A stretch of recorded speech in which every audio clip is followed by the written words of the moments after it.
We will be answering the questions that were exclusively sent by the Muslim sisters yesterday and today. These will be the questions that we will tackle first of all, inshallah. I remind my sisters that the shuyukh requested you silence, and that they requested you to take care of the children so that they are not making undue noise, if at all possible.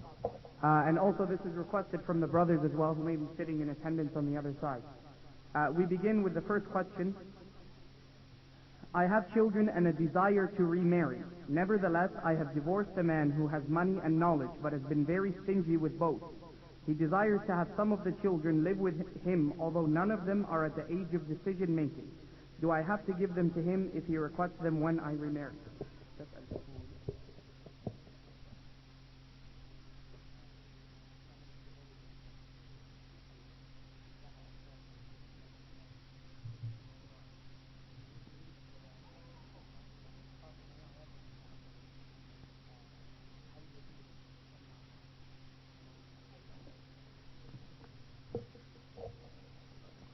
الحمد لله والصلاة والسلام على رسول الله وعلى آله وصحبه ومن والاه. إذا تزوجت المرأة انتقلت حضانة أبنائها من مطلقها إليه، وأما إذا لم تتزوج فإنها أولى بالحضانة، حتى إذا بلغ الأطفال سن التمييز خيروا فاختاروا من يرون ويقبلون إتمام العيشة معه من أحد الوالدين، والله أعلم. Sheikh Ali Hafizahullah answers the question by praising Allah subhanahu wa ta'ala and sending the salam and salam to Nabi sallallahu alayhi wa sallam, and continued by saying, if a Muslim woman is divorced and she has children, she is to retain the rightful custody of the children as long as she remains unmarried. She has not remarried another. At the time she remarries a second husband, the children are automatically transferred to their biological father. There is no exceptions in this case. I asked him, are there any exceptions? He said none. The children would remain with the father until they have the ability to choose whether they wish to remain with the mother or go to the father. The next question. I am not physically or sexually attracted to my husband anymore. It comes from the neglect he showed me during my pregnancy. What am I to do? I do not feel myself wanting this man again.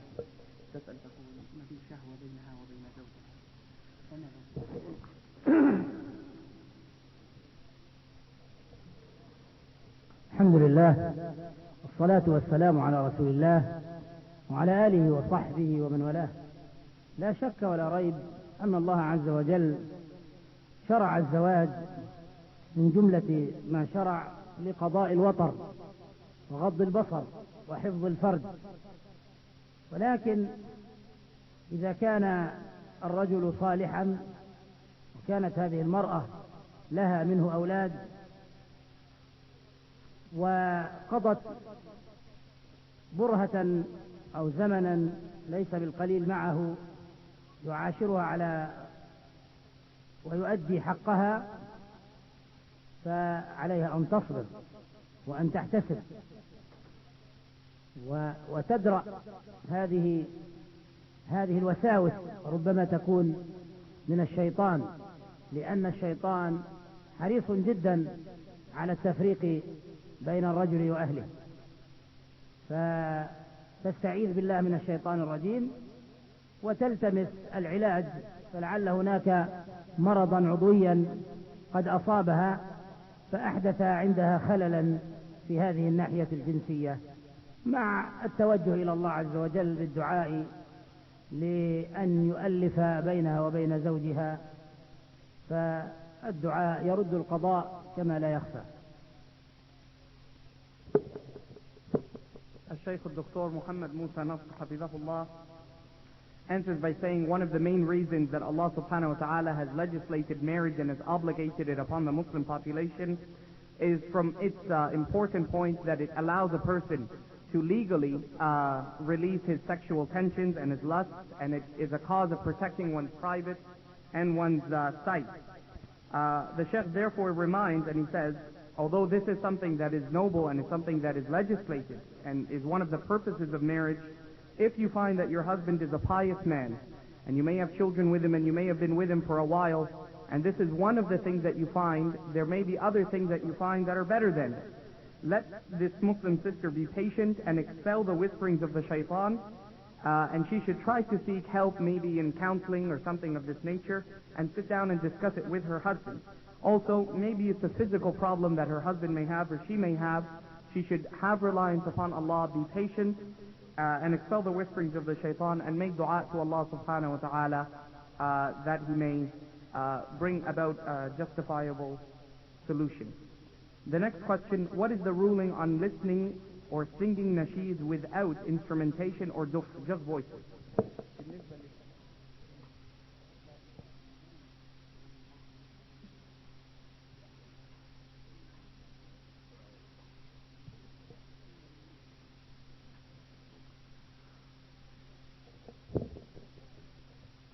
إذا كان مثل هذا النشيد ليس فيه مشابهة لألحان أهل الفسوق، وإنما تؤديه المرأة من بعد لأولادها وأبنائها، ويكون فيه المعاني أو الكلمات ذات المعاني الطيبة، فلا نرى مانعا بهذين الشرطين بالإضافة إلى الشرط الذي ورد في السؤال، وهو ألا يكون فيه دفوف فضلا عن أن يكون فيه معازف، والله أعلم.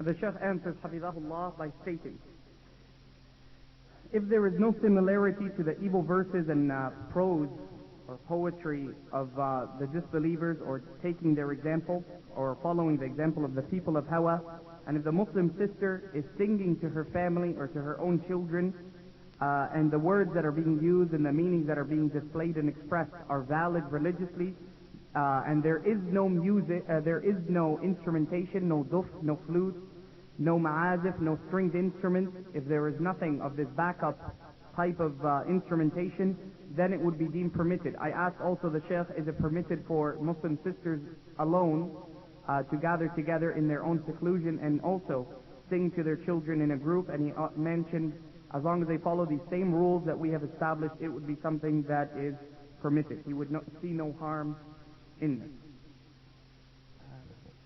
What is the ruling on pictures in children's books and videos, especially when they are for educational purposes?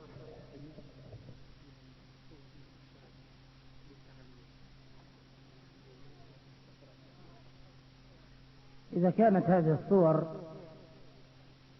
تحتوي على أرواح ولكن يقصد منها التعليم والتوضيح والتبيين ولا يتم ذلك إلا بها، فلا بأس، إلا إذا كانت هناك صور فاضحة تحاكي ما عليه الكفار من سفور وكشف للعورات ونحو ذلك، فهذا يمنع. والأولى أن يطمس رأس الصورة، لأن طمس الرأس يؤدي الغرض، فالمعنى الذي من أجله وهو التوضيح يبقى قائمة بطمس الصورة، وهذا هو الأولى، يعني طمس رأس الصورة خروجا من الخلاف. لا، الوجه والرأس. The question is answered by Dr. Sheikh Muhammad Musa Nasr, where he answers by saying, if the book is used for a teaching purpose and it is used not to display anything that is not legally, that is illegal or immoral, meaning that it's not used to increase any of the desires of the person who is using this textbook or whatever it may be for young children, if the pictures are found, there would be no problem in it if this is the only source of education that can be used for that specific issue of study. But if there are other sources, they are preferred.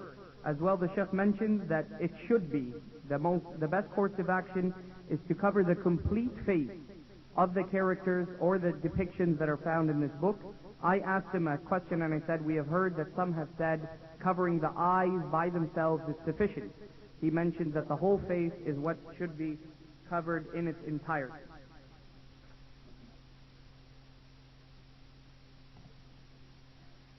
Is it permissible to play checkers or have board games with play money or dice?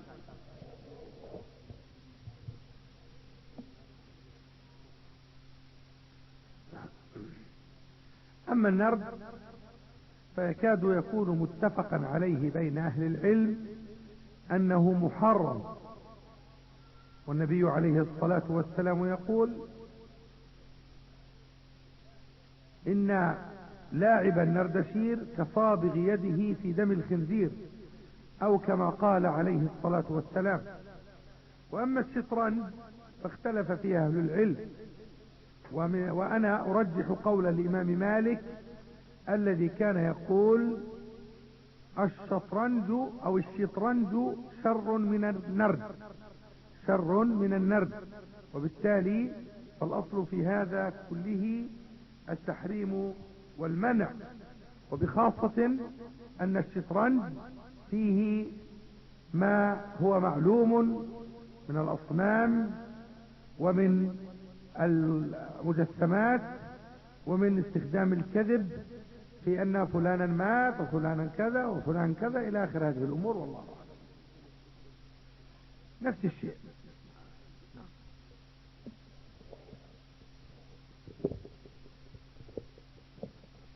The Shaykh answers Hafizahullah by stating, it is agreed upon throughout the Muslim lands from the scholars, agreed upon that playing with dice, specifically dice, is haram, ijma'an, consensus. As for playing with chess, checkers, I also asked him about playing cards. He said these things, the closest to the truth is the statement of Al-Imam Malik that they are worse than dice. Specifically chess is worse than dice. So these are things, at the very least, they should be abstained from if they have not reached the level of haram. And this is due to the nature of the types of games, the ideas that are expressed. Some of the objects that are used in the play are idols and are figures and things that are not part of Islamic thought or ideology.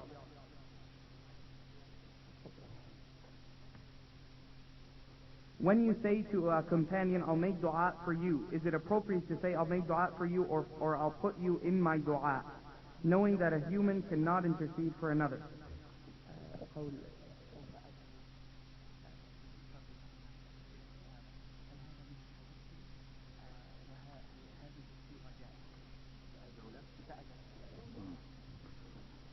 قول الأخ لأخيه أو الأخت لأختها سأدعو لك أو سأدعو لك، هذا من التعاون على البر والتقوى، خصوصا إذا كانت هذه الأخت بحاجة ماسة إلى الدعاء كمرض أو كربة، أو أنها طلبت بلسانها من أختها أن تدعو لها، فإن نسيت فلا شيء عليها، ولو لم تفعل ذلك فقد ترى فهذا مكروه، لأنها وعدت، والمؤمنون عند شروطهم ووعودهم، والله عز وجل أمر بالوفاء بالوعد وإنفاذ العهد. أما هل يكون هذا نذرا؟ لا يكون هذا نذرا، ولذلك لا يجب عليها كفارة إذا لم تقم بذلك، ولكن هذا ليس من المروءة وليس من الوفاء، ولا يعد هذا توسل، بل هذا من التوسل المشروع، أن يقول الرجل لأخيه الرجل الصالح ادع لنا يا أخي. فقد طلب الصحابة رضي الله عنهم من العباس أن يدعو، وطلب عمر من أويس القرني أن يدعو. أما اتخاذ ذلك عادة كما يفعل المتصوفة مع شيوخهم، يلتمسون منهم البركة ويزعمون أنهم أن دعوتهم لا ترد وغير ذلك مما يقودهم إلى الغلو، فهذا لا ينبغي. The Shaykh answers Hafizahullah by stating, saying a brother saying to a brother or a sister saying to a sister, I will pray for you, or I will pray on your behalf, is helping another one to taqwa. And this is something that is something that should be done, especially if the person is in need of more dua. And if he also mentions a secondary point, If you say to someone, I will make dua for you, and you forget, this is something that should not be done. You should make up for this by making dua as soon as you remember. But it would not be counted as something that you have not met an obligation. He also mentioned, I asked him about the intercession, if it's deemed that it is interceding on their behalf. He said it is not part of intercession, for we know that many of the Sahaba used to ask others from the Sahaba who are older in age or more wise to make dua for them. They would ask Al-Abbas to make dua. Umar ibn al-Khattab used to ask Uwais al-Qarni, who is the best of the Tabi'een, to make dua for him. But if it is on the example of the Sufi, Ahl al-Tasawwuf, who think that a person's dua, a specific person's dua will never be rejected, so the person must make dua for them, and they will beg him to make dua, this is something that should not be practiced or implemented. Question. I understand you cannot pluck facial hair, but I was told you may shave the eyebrow as long as you don't shave it totally off or very thin. Please correct this statement.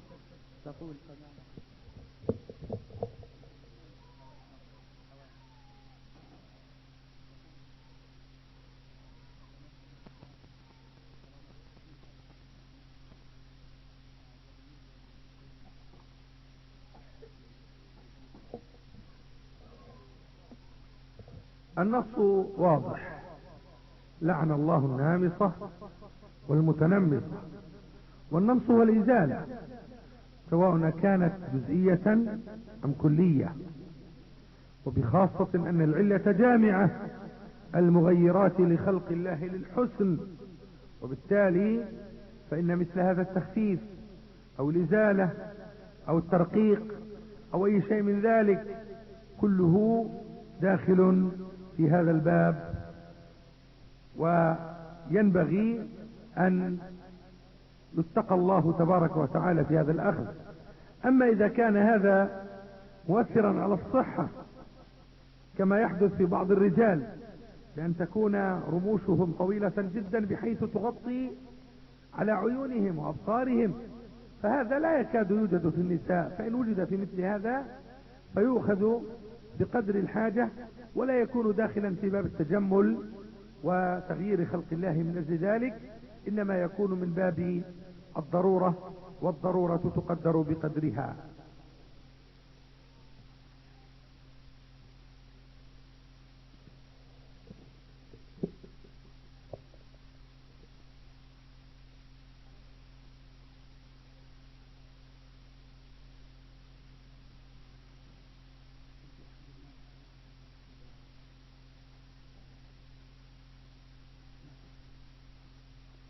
The Shaykh answers, Hafizahullah.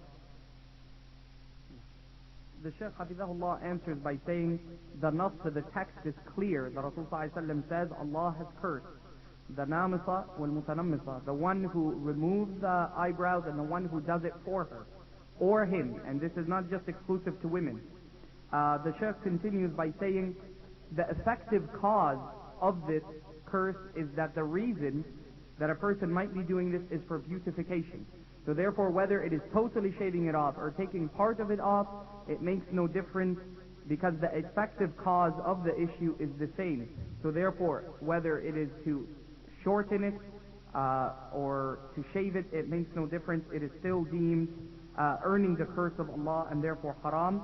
The Shaykh reminds you to fear Allah subhanahu wa ta'ala, but he also states, if there is a health matter or there is a necessity that does not involve that is not involving beautification purposes, then it is something that is deemed permitted because it is a necessity.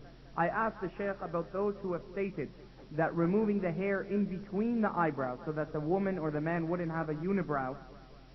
Some have stated that there have been fatwa given of this nature. He says there is no proof to this nature, and if it was, it could have been on an individual basis, not a collective general fatwa.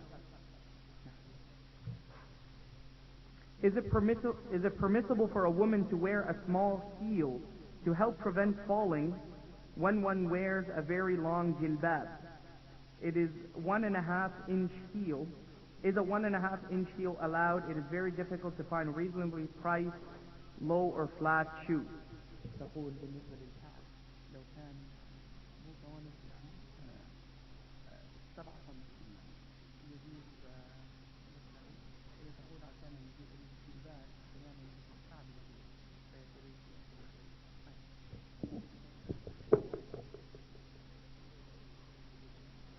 لبس الكعوب العالية لا يعرف في تاريخ المرأة المسلمة إلا في هذه العصور التي أصبحت المرأة المسلمة تلبس الملابس الغربية وتتشبه بالمرأة الغربية.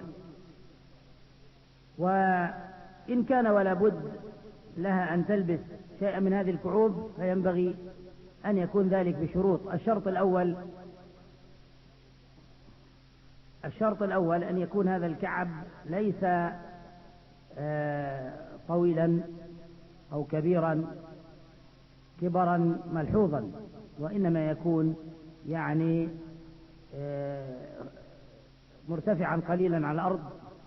الأمر الثاني أن لا يغير مشيتها، لا يؤثر على مشيتها، لأن المرأة المؤمنة ينبغي أن تمشي مشية معتدلة لا يظهر عليها الانكسار في مشيتها والتبختر. الأمر الثالث أن يكون هذا لا يحدث صوتا وفرقعة يلفت أنظار الرجال إليها، لأن هذا يشبه ما كانت تفعله المرأة في الجاهلية من لبس الخلاخيل، فإذا مرت بالرجال ضربت برجلها الأرض فأشعرتهم بوجودها ولفتت أنظارهم إليها. وهكذا هذه الكعوب العالية تفعل بقلوب الرجال كما تفعل تلك الخلاخيل في الجاهلية.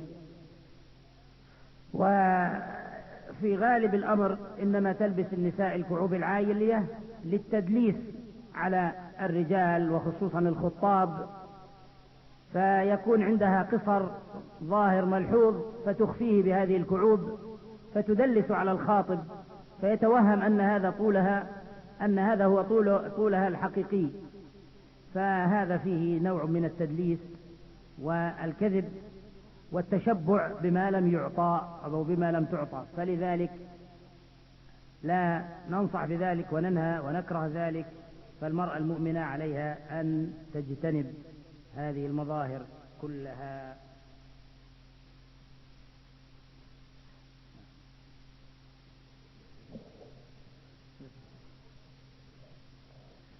Before answering the Shaykh Hafidahullah answered by saying, it was never known throughout Islamic history that the Muslim women would wear such shoes with heels. And this is something that has now recently been practiced according to the Western ideals and thoughts. He mentions that there are three main requirements if heels are to be worn. First, that the heel should not be excessive in height.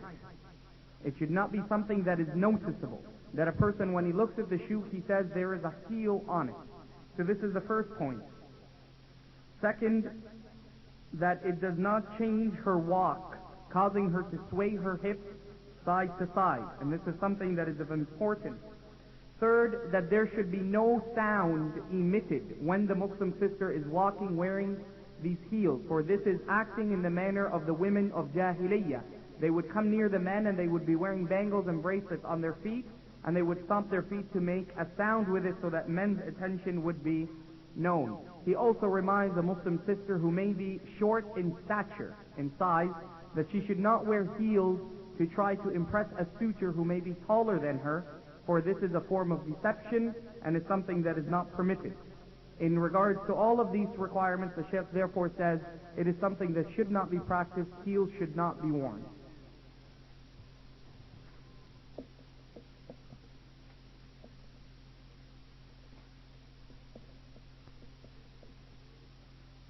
Is it permissible for girls to have dolls with lifelike features and actions, such as crying, eating, and going potty and talking?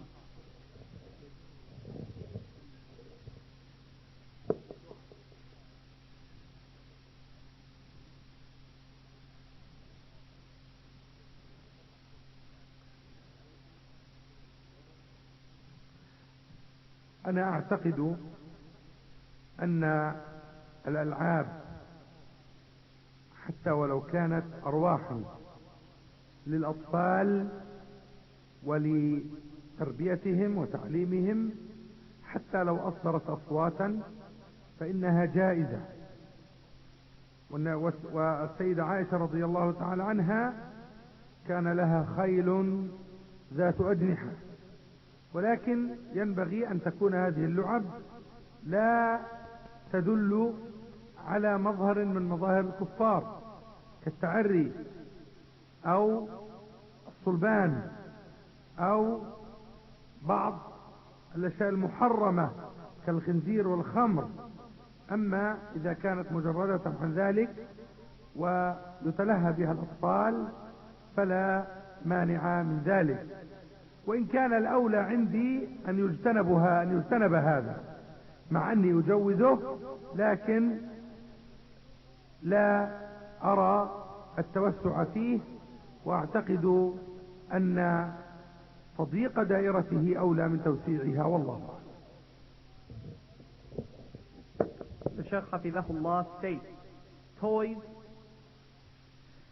that may appear lifelike and that may emit sounds and have humanistic characteristics, no matter how lifelike they look, they are still categorized as toys, and therefore the Shaykh says they are permitted and they are valid and they can be used. And it's known that Aisha radiallahu anha used to have toys when she was younger. From them she used to have a horse that had wings that she used to play with. But the Shaykh reminds you that the toys should not propagate and should not incite in a young child the love of nakedness, meaning that the toy shouldn't have, this is my addition, it shouldn't have clothing or attire that promotes the ideals of the Westerners. Bikinis, things like this is something that is not permitted for the toy to contain and have.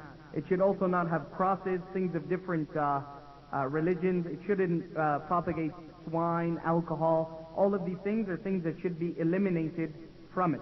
The Shaykh, after saying, although we state it is permitted, we advise you that it is best to be left off and not practiced or used. When my husband and I have a disagreement, he says he tends to say mean and hurtful statements, then he holds grudges. What can I do to change this type of behavior that is displayed?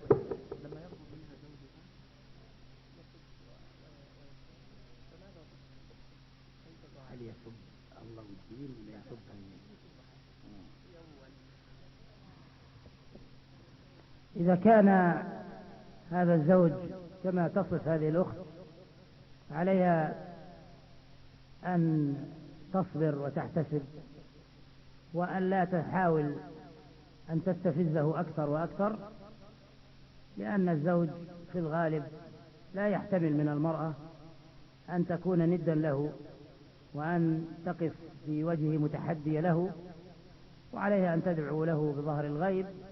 فإذا هدأ روعه فعليها أن تنصح له وأن تذكره، وأن تلتمس ممن يؤثر عليه من أقاربه أو من جيرانه أو من إخوانه فينصحونه ويأمرونه بتقوى الله عز وجل، وتذكره بالآيات والأحاديث الآمرة الزوج بإحسان عشرة زوجته وما كان من أخلاق الرسول صلى الله عليه وسلم في بيته، وهديه صلى الله عليه وسلم في معاشرة أزواجه، لأنه صلى الله عليه وسلم كان مثالا للزوج الصالح. فهذا إن شاء الله يكون من أسباب صلاحه بإذن الله عز وجل. The Shaykh Hafidhahullah answers by stating, if the husband is as being narrated to us in this, we advise the Muslim sister that she should try and endeavor never to be the source of his agitation. She should not go out of her way to make him agitated and to cause and be a source of him holding grudges against her. Don't be the reason for his anger. The Shaykh reminds you that you should remind him of Allah, remind him of his duty to you by reciting to him verses from the Qur'an, the ahadith of the Rasul sallallahu alaihi wasallam. You yourself should be as close as you can to the implementation and action of the Rasul, so that he will see you as a source of goodness, not as a person who is agitating him constantly and bickering.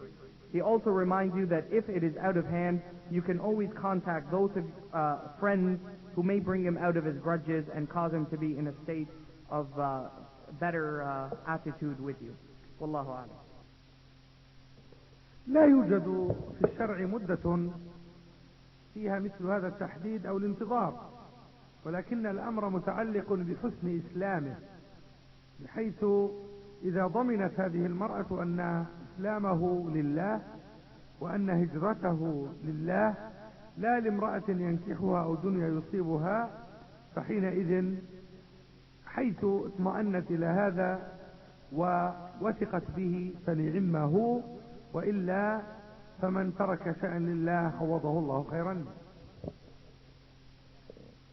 إذا شكت في إسلامه لا ينبغي أن تستمر معه، لكن هذا الشك يجب أن يكون مبنيا على يعني حجة راجحة، لا مجرد وسوسة ومجرد تلبيس شيطاني، وإلا فإن الآلاف المؤلفة من غير المسلمين يدخلون في دين الله أفواجا في كل سنة وفي كل شهر، بل في كل أسبوع وفي كل يوم.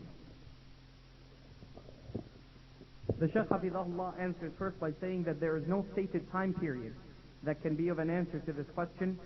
The Shaykh mentioned that if his Islam is for Allah, and he has turned and left his previous ways for Allah, and that he has become Muslim for Allah and not for any other purpose, specifically to marry this sister, and then she finds that he is in a state of true belief, then it would be something that would be valid for her to accept his proposal for marriage. And I asked the Shaykh, what if she doubts it? He said doubt is something that would nullify this agreement. She cannot doubt that he has married her for any other reason except after he has entered into full submission. The Shaykh mentions that full submission to Allah will imply that he becomes to befriend the Muslims and people begin to know him and recognize that he is a Muslim. It is not something that is hidden from others. So this is something that is important. I also asked, what if she doubts after they are married? After they consummate the marriage, she finds that he is going back to their temples or things of this nature. What is she to do? The Shaykh said their marriage is invalid and she is to separate from him immediately.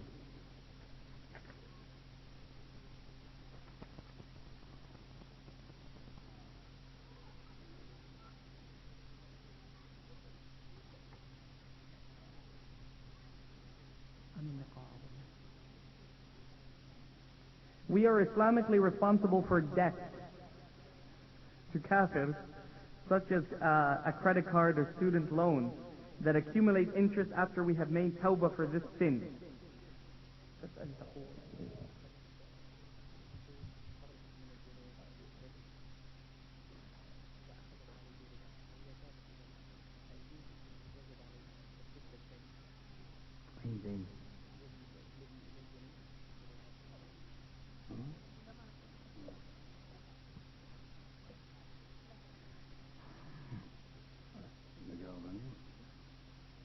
الأصل في المسلم أن يجتنب كل ما نهى الله عنه ورسوله، ومن أشد ما نهى الله عنه في كتابه ونبيه صلى الله عليه وسلم في سنته الربا، بل إن الله عز وجل أعلن الحرب على المرابي، ولعن النبي صلى الله عليه وسلم آكل الربا وموكله وكاتبه وشاهديه، وقال وهم في الإثم سواء.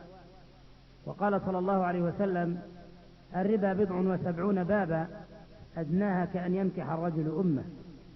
وفي رواية درهم ربا يأكله المرء أشد عند الله حرمة من 36 زنية. فإذا كان هذا حال المرابي، فعلى من تورط بالربا ثم أفاق أن يتوب إلى الله وأن يقلع عن الربا، كما قال الله عز وجل فلكم رؤوس أموالكم لا تظلمون ولا تظلمون، فيسدد ما عليه من التزامات ويتوب إلى الله عز وجل، وتقلع هذه الأخت عن الربا وتعزم التوبة ألا تعود إليه أبدا، لأن كل جسد نبت على الحرام فالنار أولى به. The Shaykh Hafidahullah answers by saying, we are obligated to follow the laws of Allah and His Prophet ﷺ, and from these laws we see that riba, usury, interest, is something that is of the worst and greatest sins and calamities. Allah subhanahu wa ta'ala, as our Messenger ﷺ has said, curses the one who consumes riba, the one who pays riba, pays the interest or the usury, who agrees to it, the one who witnesses a contractual agreement between two parties, even if he is not involved, and the one who writes down the contract for them. All of them are cursed equally. We also see that the Rasul sallallahu alayhi wa sallam has said, the lowest form of riba is equal to a person having sexual relations with his own mother. This is the type of sin. Also in another hadith, the Rasul sallallahu alayhi wa sallam says, for a person to consume or to pay off a single dirham, a single iota of riba, it is worse than to commit 36 sexual fornication offenses. So this is a grave sin that the Muslims are to distance themselves from. Nevertheless, the Shaykh Hafidahullah mentioned to us the ayat in the Qur'an where Allah says, once you realize that it is haram, you are to keep your capital. Meaning the balance that you entered before the riba, that is what you keep. Inversely, the capital that you owe to someone, the balance, that is what they are to take back from you. So you are to pay off whatever debts you have taken. Even if you have made tawbah, it is an obligation to return back what is not rightfully yours, since you were indebted legally, even if the interest has been added. And they also mentioned, they interrupted and they mentioned that it is also better that if you can get out of paying the interest that is added to the balance itself, then do not pay this interest, just pay the balance of what you had taken and borrowed. So you must pay back the money that had been that you had used and borrowed from the institutions that you had taken it. What is the Islamic ruling on the terms of iddah when there is no children involved, 3 months or 4?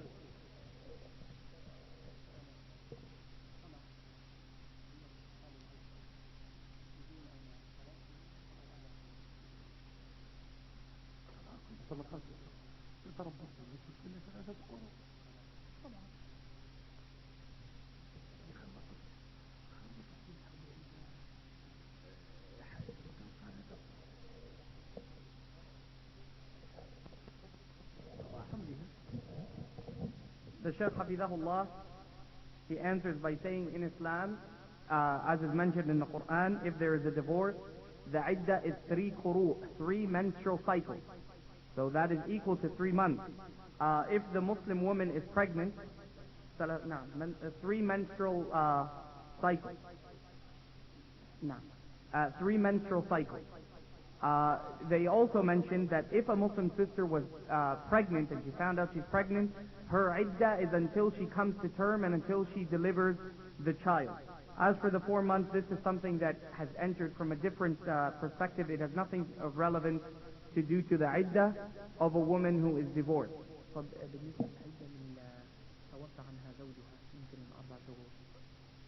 As for the one whose husband has passed away, she... No.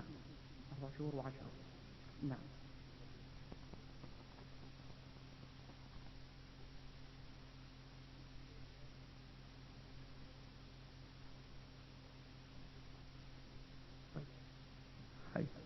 The Shaykh mentioned that if her husband had passed away, she is to remain 4 months and 10 days. That would be the iddah. This is where the 4 months comes from. This is where probably the 4 months has arrived in this question.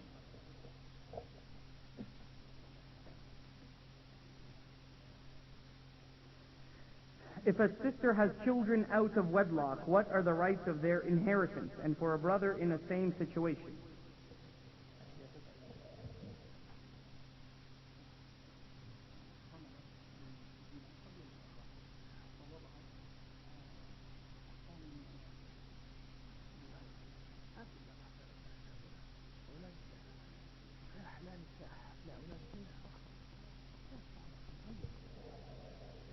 The Shaykh answered simply, children out of wedlock, whether it was before Islam or after Islam, they will be given no inheritance.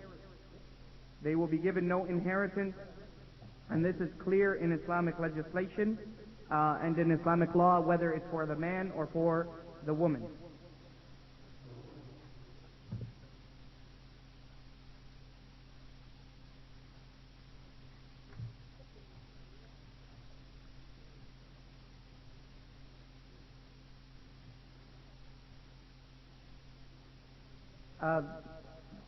The question, what is the ruling of wearing pants in public?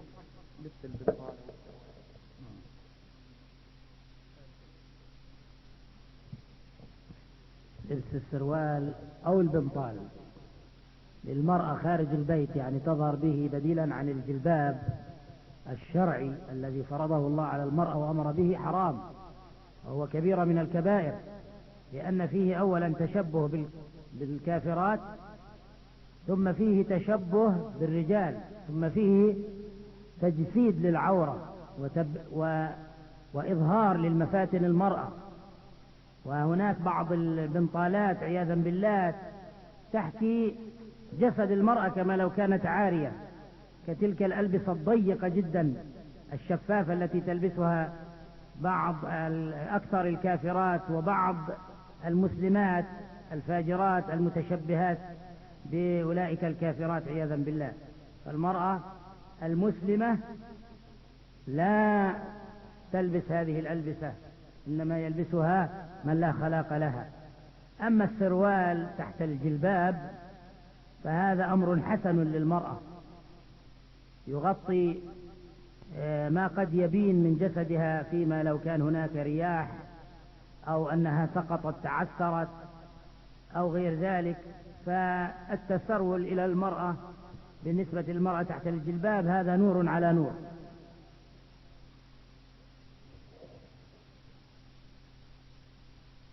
The Shaykh Hafidahullah answers by saying, wearing pants, sirwal, in public without something that is covering them, above them, it is haram, because for many reasons. From them, it is associating and looking like the kafir women, or appearing like men, or showing the beauty, knowing that some of the pants are tailored in a way that will extenuate the woman's features. Also, the sirwal, and therefore for these reasons and many others, it is haram and it is an immoral action of decadence. The Shaykh also points out that the sirwal, or wearing pants under the jilbab, under the dress, is a good thing. For if the Muslim sister there's wind or she falls down, it will be something that will cover up what may have appeared in such a situation. Generally speaking, it would be considered good deeds to wear the sirwal under the jilbab.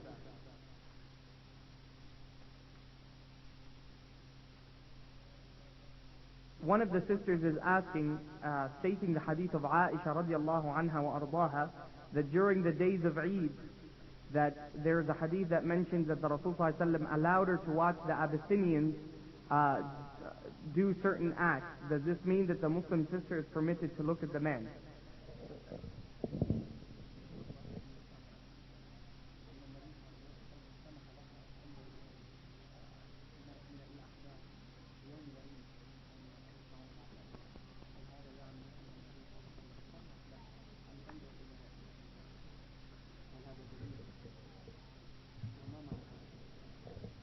هذا الحديث له قيدان. أما القيد الأول أن عائشة أم المؤمنين كانت حينئذ صغيرة السن حديثة العمر. وأما الأمر الثاني فإن نظرها لم يكن على إنسان مخصوص بعينه، وإنما كان على صورة عامة ليس فيها ما يكون سببا للإثم، فهي تنظر إلى تدريب أو المهارات بشكل عام بعموم الصورة، لا تنظر إلى إنسان بعينه على وجهه مخصصة له. فحينئذ هذا وجه من وجوه الجواب على ما قد يستدل أو ما قد يستدل به بعض الناس في إباحة ذلك، فضلا أن هؤلاء لم يكونوا عراة وإنما كانوا لابسين ثيابه. The Shaykh Hafidahullah answers by saying the explanation of this hadith of Aisha, it is an authentic hadith, is the first explanation that is given is that Aisha was still of a young age, so therefore the laws of returning the gaze was not applicable.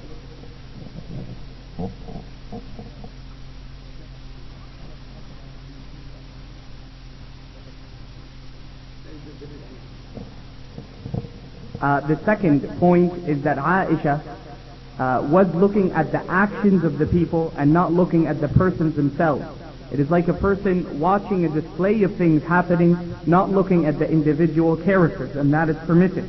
And third, that the men were covered and were not nude, and there was no improper acts that were being performed. I also mentioned that the sister in her statement, in her question, she had asked, therefore is it permitted for us to be looking at you sitting in front of us? The Sheikh answers, this is of a different nature, for if your sight is falling and concentrated upon us, it is something that is not proper, but if it is of a glancing nature where you are looking to see certain questions for certain reasons, then it would be permitted. The sister, one of the sisters is asking, how can a Muslim sister get to know the person who is proposing to her?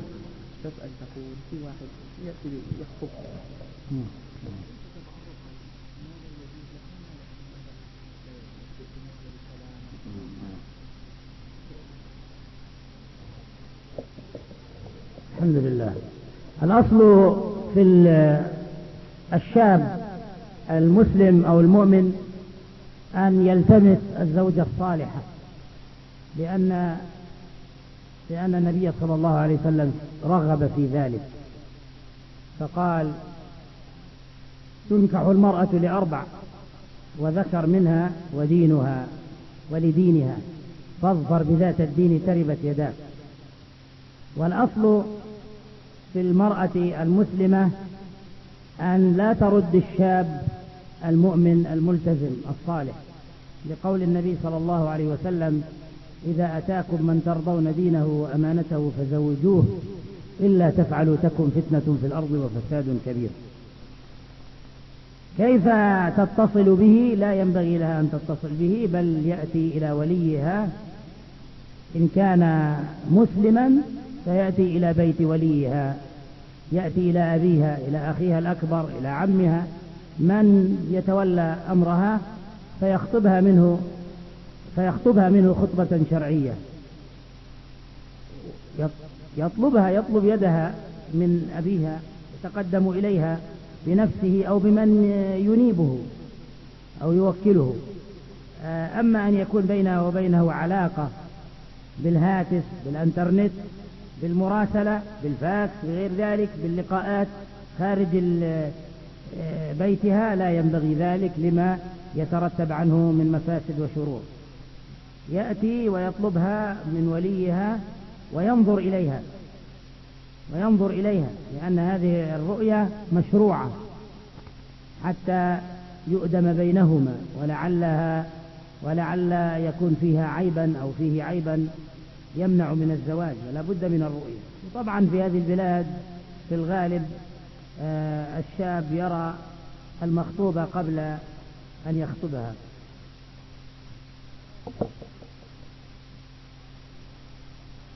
وبالطبع ما هو الحد أو المقدار الذي يراه منها؟ جمهور العلماء على أنه يرى وجهها وكفيها، ومن ذهب إلى أكثر من ذلك كابن حزم فهو رأي شاذ لا يعول عليه. هذا ولا يكون بينها وبينه مصافحة، ولا يكون بينها وبينه مغازلة، ولا تبادل عبارات الحب والغرام قبل ذلك. بعد العقد إذا عقد قرانه عليها أصبحت زوجة له، فله أن يختلي بها، ولكن لا يكون هناك جماع، لا يكون بينه وبين جماع، إذا لابد من إعلان النكاح. ونعم.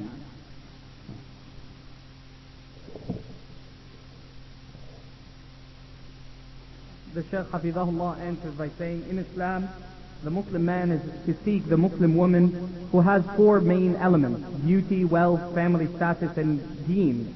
And the Muslim shab is to look for the deen of the woman, for this is where he will find success, while the Muslim woman is to seek a Muslim man who is righteous. And if the Muslim man who is righteous seeks the hand of your daughter or someone that you are representing, and you reject him, there will be great calamities on the earth, as the Rasul mentioned. The man is to come to the house of the woman, or to come to the house of her representative, and to seek her hand in the proper manner by asking for her by name. She is then to be shown to him, and the Shaykh mentions that he is to see from her that which will entice him to see that there is no defect in her, and she sees there is no defect in him, or what will please him and what will please her. The scholars agree that he is permitted to look at her face in detail, her hands and so forth. As for the statement of Ibn Hazm that he could look at any part of the body, this is something that is not accepted. The scholars also state that she is not to have telephone contact with him, internet, fax, meetings. All of these things are improper and not to be practiced in seclusion, in an isolated manner, just him and her, unless there is the aqd of marriage, that there is an agreement that they have married one another. He has asked for her hand, she has accepted, and it's become known that they're married. They can now build this relationship without entering upon each other and having relations or living with each other. So once this aqd is established, they can then commence and go out with one another, but they are not to perform any relations. And this may remain as long as one needs, until there is surety between them. In the case there is not, they can disperse from one another. If they wish to continue, then they would make ishar, they would tell the people that we are now married, and then at that moment they can consummate the marriage. Wallahu a'lam.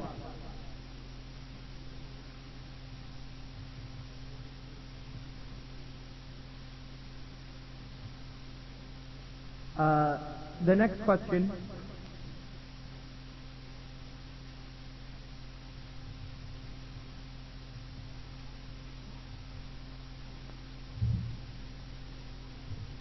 Please explain the punishment for not paying the dowry to the woman and the permissibility of deferring the dowry. Is there a valid marriage without it?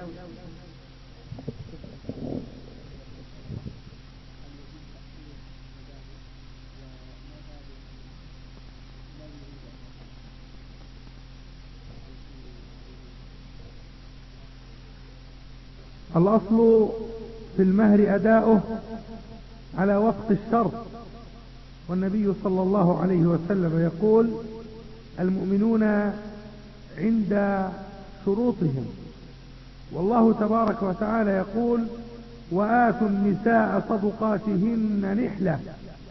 لذلك الواجب المحتم أداء المهر على الشرط المعتبر بين الزوجين، فبحلوله يجب أداؤه.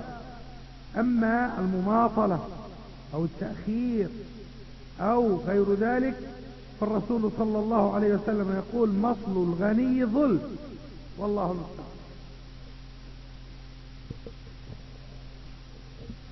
The Shaykh Hafidhahullah answers by saying the mahr must be paid in full, and it must be in the same amount that had been agreed upon prior to the marriage. And we know that the Rasul ﷺ says that the mu'min keeps his promises and fulfills his contractual agreements. And we know that Allah says what means that you are to pay the women their dowry that they have been promised in full, and so forth. Also, we know that the Rasul ﷺ said that the one who is rich and delays payment, he is oppressive. He has entered into dhulm. So delaying is not an option that is sought after.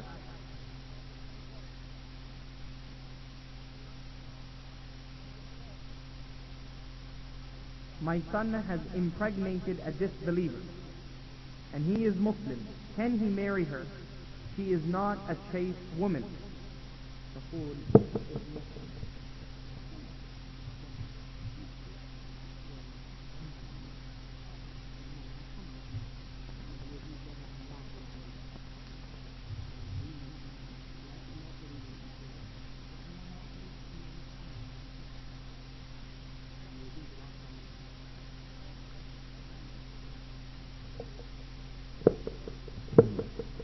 ما دام أنها بهذا الوصف لا تريد الإسلام وهي مصرة على الزنا فهي ليست محصنة، وهو قد تاب واستقام، فلا يجوز له أن ينكحها، لأن المؤمن لا ينكح الزانية.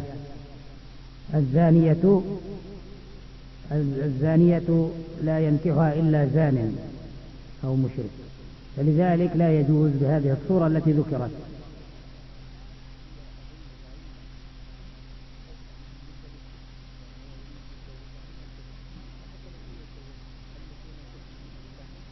لا، هذا الطفل ليس ولدا له وإن كان من مائه، لأن هذا ليس نكاحا بل هذا سفاح، وزنا، فما كان كذلك فلا يلحق به.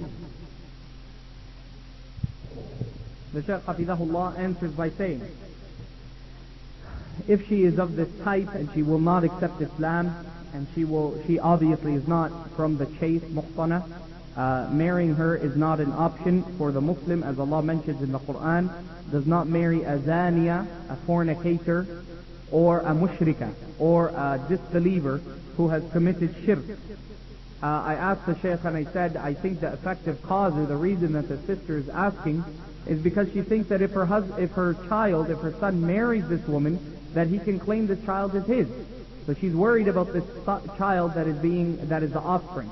The Shaykh reminds us and says that the child, even if this man married this woman, the child is still not considered his Islamically, although he may be his biologically. So therefore the child would not be his. So the reason that she is seeking to marry her child, or this man seeks to marry this woman for the child, is not an effective cause.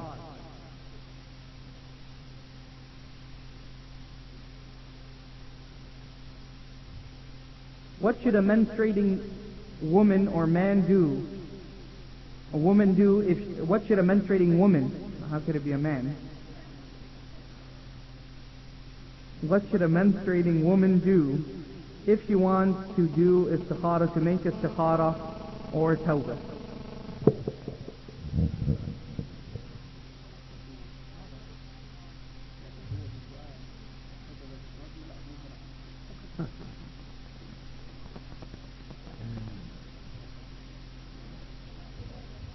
إذا رأت في ذلك ضرورة فتدعو الدعاء من غير صلاة، لأن الصلاة حينئذ محرمة، والدعاء هو بنفسه الاستخارة، والصلاة إنما هي مقدمة بين يدي الدعاء.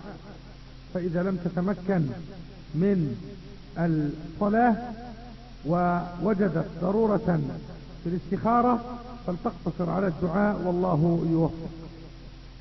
The Shaykh Hafidahullah answers by saying, if there is a need that the istikhara is to be performed, the Muslim sister is to make the dua without the prayer. She is to make the same dua of istikhara without fulfilling the prayer for this need. As for tawbah, she is to turn to Allah and make dua to ask Him to forgive her. If there is still need for istikhara, she is to perform the istikhara once she becomes purified. Is it considered riba to charge $10 for the event, but to give a $5 discount if you pay in advance, meaning $20 for those who pay by the day and only $15 for those who pay up front?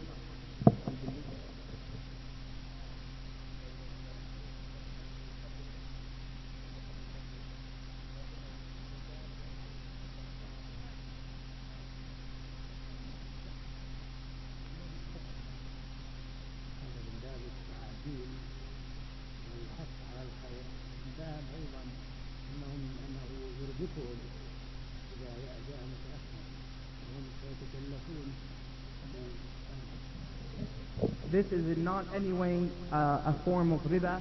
It is only a form of causing people and bringing them to pay in advance, and therefore this is something that is permitted. The price may fluctuate according to the time. You may purchase something at one time for a certain price. Hours later, the price may fluctuate, whether going up or down. In this case, the price goes up. This does not mean that it is riba.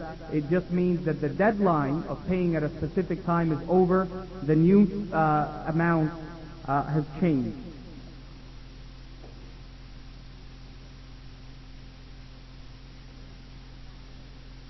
Can a menstruating woman hold and read the Qur'an that is not completely in Arabic? I gather from this question, unless the sister is going to correct me, that she's going to read the Qur'an in the English language. Can she hold or read the Mus'haf with gloves, meaning this I will take as being the Arabic script?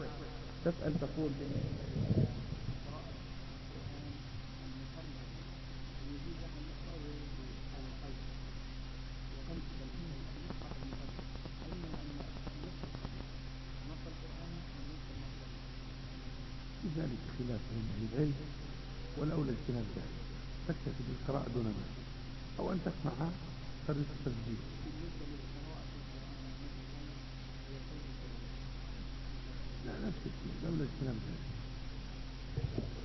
Sheikh Ali Hafidahullah answers the question, both questions, by saying there is disagreement amongst the scholars in this nature. It is preferred that she abandons it and that she listens to the Qur'an or reads from her memory and so forth. Whether reading the Arabic scripts with her gloves on or reading just the translation while she's in her state of menstrual cycle. Is it permissible to call your spouse affectionate names in front of children or other people?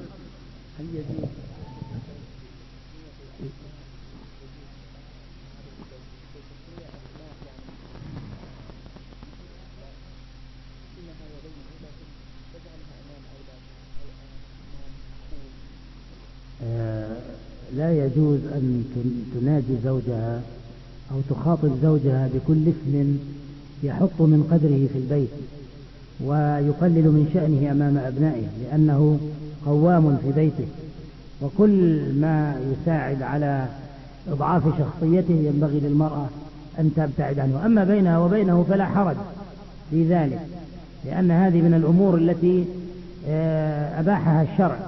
وقد كان النبي صلى الله عليه وسلم ينادي عائشة يا عائشة تطيبا لها وتحببا لها. أما أمام أولاده، أمام أهله، أمام أصحابه، فينبغي أن تبتعد المرأة عن ذلك، لأن هذا يؤذي الرجل ويسيء إليه.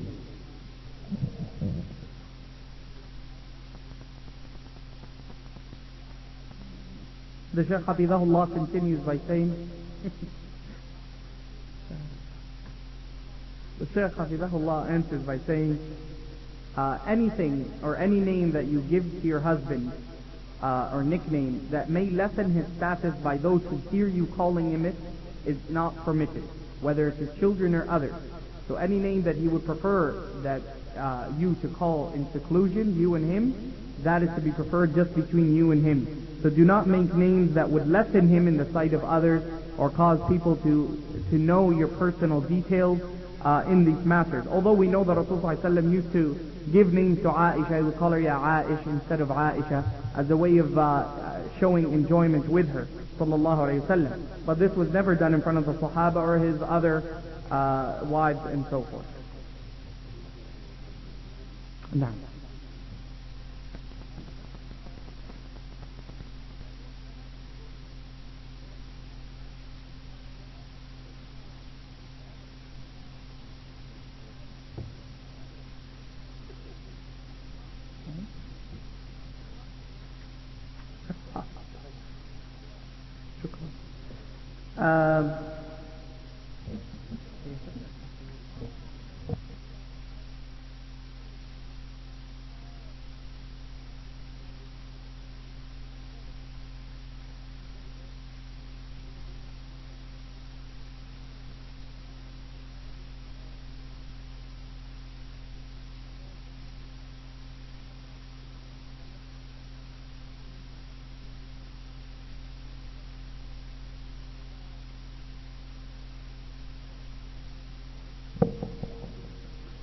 You said that two people from different religions could not inherit from one another. Please clarify this, since I received a fatwa from some person that if the family member is not Muslim but leaves something in writing, written in a will, that the Muslim may receive what has been bequeathed. الرسول عليه الصلاة والسلام يقول لا يتوارث أهل ملتين شتى، ويقول عليه الصلاة والسلام لا يرث مسلم كافرا ولا كافر مسلما. ولكن إذا نظرنا أن ذلك وصية، وهذه الوصية ليست مرتبطة بأمر معين ولا مشترط فيها أمر معين أو ولا مشترطا فيها أمر معين، فحينئذ لا أرى مانع من ذلك، لأن أمر الوصية مختلف عن أمر الإرث، والدليل قوله صلى الله عليه وسلم لا وصية لوارث. نعم. يعني الإرث حدود الوصية أوسع من حدود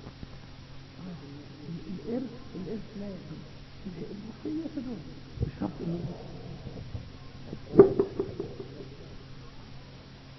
نعم. The Shaykh Hafidhahullah, he answers by saying it's clear from the hadith of the Rasul ﷺ that no Muslim is to inherit from a non-Muslim and no non-Muslim is to inherit from a Muslim. And the Rasul ﷺ mentioned that two people of different religions are not to inherit from one another. So this is clear. But the Shaykh does make a distinction between a person giving a bequest that has nothing to do with the rules of inheritance. Maybe it could be an admonition or something that he's giving as a legacy to his children. Something like this can be accepted. But something where it comes in the terms of the injunctions of the distribution of money and all of this, it is something that cannot be encroached upon and must be left as it is in the Islamic law.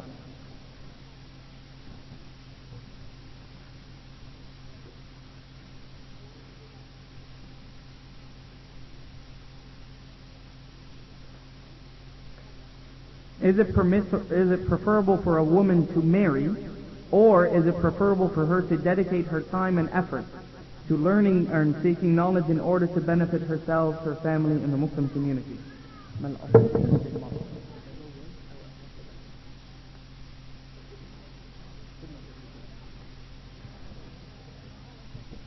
ليس هناك تنافي بين الزواج والعلم، بل إن المرأة التي تعيش في هذه البلاد يجب عليها أن تتزوج الرجل الصالح الذي يحفظ عليها دينها ويعصمها الله به. فإذا تزوجت طالب العلم أو الرجل الصالح فإنه يعينها على طلب العلم، يهاجر بها إلى أرض العلماء، يمكنها من العلم، يعطيها مما أعطاه الله. أما أن تجعل ذلك عقبة، فإن كثيرا من الشابات المسلمات يعزفن عن الزواج بحجة التعلم في الجامعات والكليات، فيمر قطارهن وهن يدفعن الخاطبين، كلما جاء خاطب دفعته وردته بحجة أنها تطلب العلم وتتعلم، فيفوت قطارها كما يقال، وبعد ذلك تأكل أصابعها ندما لأنها لا تجد بعد ذلك من يتقدم لها ممن ترغب فيه، وإنما يتقدم لها يعني من يكبرها سنا. وليس هذا عيبا وليس هذا ممنوع شرعا، ولكن أقول أنها ربما لا تجد بغيتها من الشاب الذي تريد حينما تتأخر في السن، وترى مثيلاتها وأترابها قد تزوجن وأنجبن وأنشأن أسرا وغير ذلك، فهذا يؤثر على نفسيتها. ومهما بلغت المرأة في العلم والوجاهة والمنصب فهي بحاجة إلى زوج عاجلا وآجلا، فالذي أراه تقديم الزواج.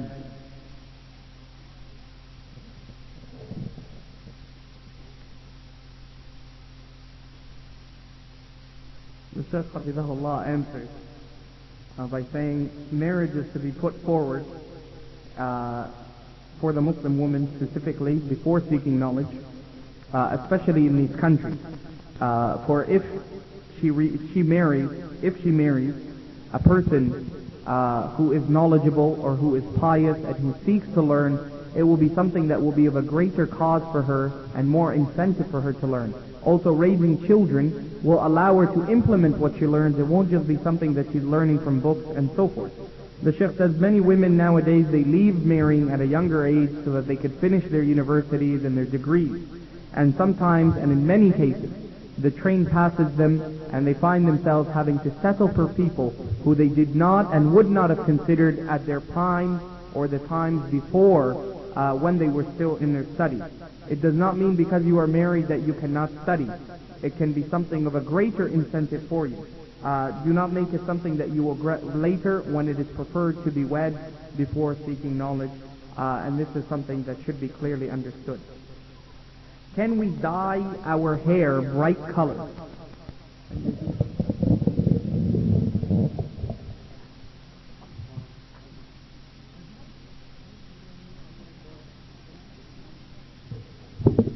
الظاهر أن ذلك لا يجوز إلا بقدر يسير جدا. أما أن تكون الألوان صاخبة ومشعة كما هو حال الفاجرات من الكافرات، فلا، والله أعلم.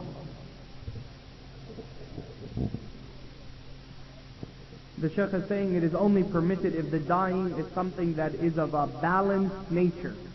Bright colors like fuchsia or blue for your hair is something that is not permitted and is not to be practiced. And that would not be deemed permitted at all. But colors that are of a reasonable nature where the husband would agree to the colors, this is something that they just added, that they agree to the color that you are dyeing the hair, therefore that would be permitted.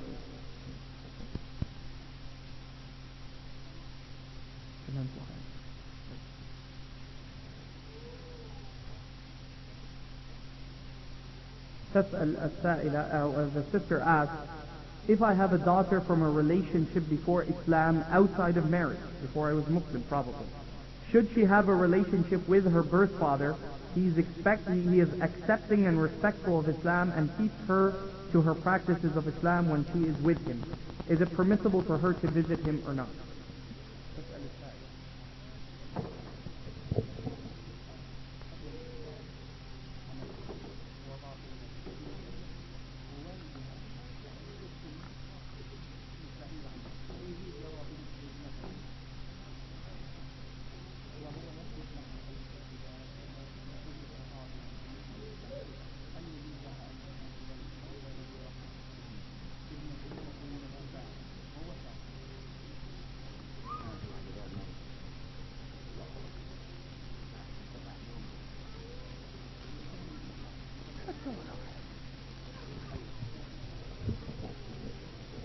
إذا كان هنالك ائتمان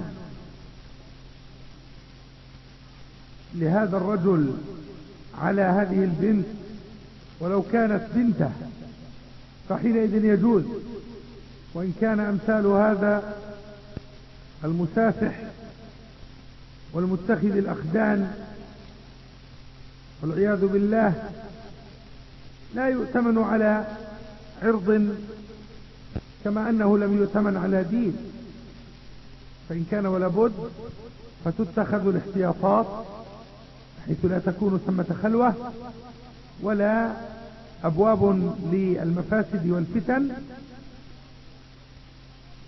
وبأضيق باب وأقل مفسدة، والله أعلم.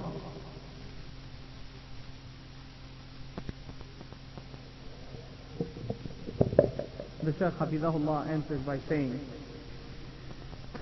if it is something that is of dire need, and if there is complete security, 100% security that there will be no harm on this girl, there will be no molestation, there will be nothing where there will be an influence of an adverse cause on this young child or old child, then it would be permitted for her to see him although he is not classified as her father.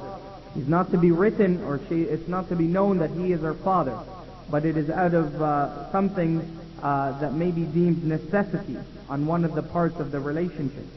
If there is, it would only be deemed permissible if there are restrictions put, such as someone being there when they are discussing things, hearing what is being said, so that no thoughts of him saying to her, come and live with me, it's better for you, and all of this is ensured and kept at a distance.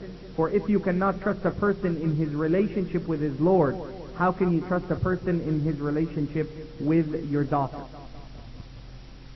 And this is where we conclude our discussions and answering of the questions. I thank the shuyukh on your behalf, the Sheikh Ali al-Halabi Hafidahullah and the Sheikh Dr. Muhammad Musa Nasr. This is where we conclude. Hafidahullah. Hafidahullah. سبحانك اللهم وبحمدك أشهد أن لا إله إلا أنت أستغفرك وأتوب إليك والسلام عليكم ورحمة الله وبركاته. The other questions that were brought up, they will be kept and they will be transferred. The next session will also be question and answer. So it will be a question and answer session for the rest of the night to make up for what had happened yesterday, insha'Allah ta'ala.